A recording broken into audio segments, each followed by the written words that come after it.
Hi everyone, another quick response to a Jet Reports message board question brought to you by Cascadia DataWorks.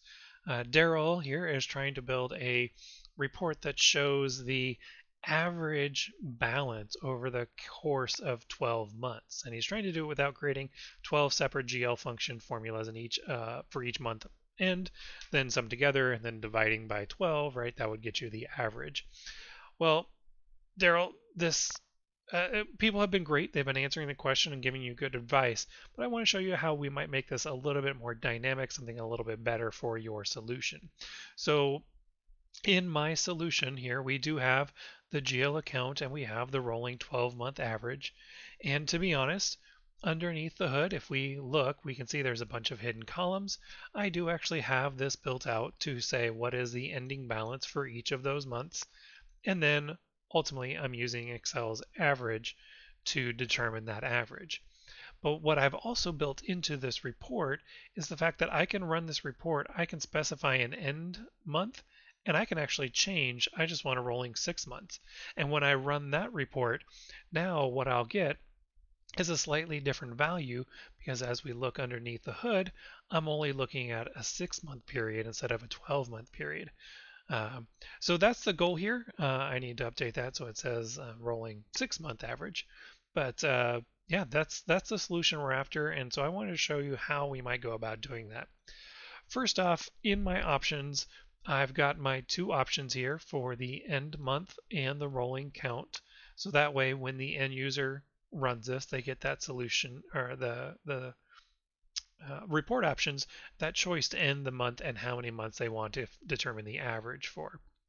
Okay. Within the start month, right, I need to be able to figure out what was the beginning of the month 6 months ago. I just simply built in an EO month function to say, hey, look at that date, go back 6 months, right, negative 6 months, and then add one to that, which will then put it towards the first, right? If I don't take off that +1, I get September 1st. That's one extra month that I don't really want in there. So that's what's going on here for my report options. Now in my solution, I'm going to start here. So this is our GL account. Okay? And what we're going to want to do is build out what we call dynamic date columns. I'm going to record a full video on this with a tutorial of walking through how to build dynamic date columns. But for now, I'm going to walk through this pretty quickly. We do want columns. And for our table, we're actually going to switch it up and we're going to insert an NP function. And that NP function is dates. Okay? The start date. Well, when we go to our option page, we want the start date to be this 10/1. So I'm going to click on that 10/1. I'm going to lock that reference down. What's my end date? I want it to go until March of 2020. The period type, in this case, I want month. And for this, I'm going to say don't return the period end. Okay? I simply hit back and I hit OK. And so here we have our date. It's in Julian form, unless you're really good at math and know 43,739 days since January 1st, 1900. We typically want to put that in a short date format. And let's take a look at what happens here. When I run this report, I'm going to run from cache to make it run a little bit faster. We can see we end up with the months 10, 11, 12, 1, 2, 3, right? The 6 months, we set it ending in March. We want a trailing 6 months in this example. But if I run this and I change this to 12, we now see when we run this report, we'll get 12 months instead of just 6 months. Okay, so very flexible, makes a report very user-friendly. Okay. Well, we have our start date. Now we need our end period. And I like to just use, if I know I'm doing months and it's always going to be in months, Excel's EO month is fantastic. Look at that date, go forward 0 months, essentially give me the end of this month, and voila, I now have the end date for each of those months, which is what I'm going to be using to determine the end of those periods.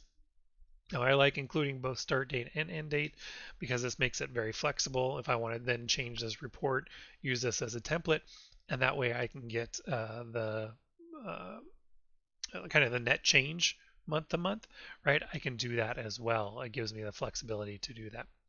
So all I'm going to do here is add in my GL function. My GL function, what do I want to do? I want to know the balance of this account.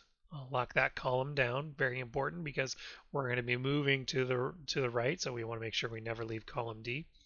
My start date is, we're going to leave that blank. Our end date is what we use to determine the balance as of a date. Very important, lock this row down because we do want it to move to the columns, but we don't want it to ever leave that column. That's all we need. We hit OK. Let's format this as dollars, and let's see what we got. Let's run that from the cache, and let's see what we get. This will then build out the 12 months, and I can see the ending balance on any given month. Now the last step is to determine that average. Well, when we build this average, we need to leave an anchor column. Okay, so I can call this average for right now, and I'll say equals the average of this through this cell. Now, why am I grabbing that cell? This has to do with anchor rows and anchor columns.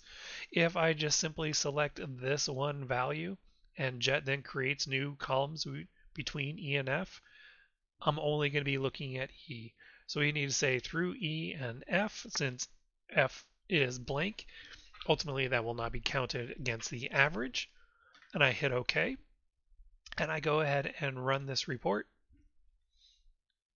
And we can see we now have the rolling average for that period type.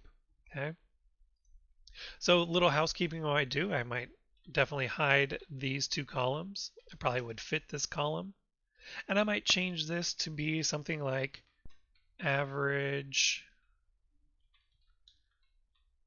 balance rolling, and we'll say and this and quote months. Average balance rolling 12 months.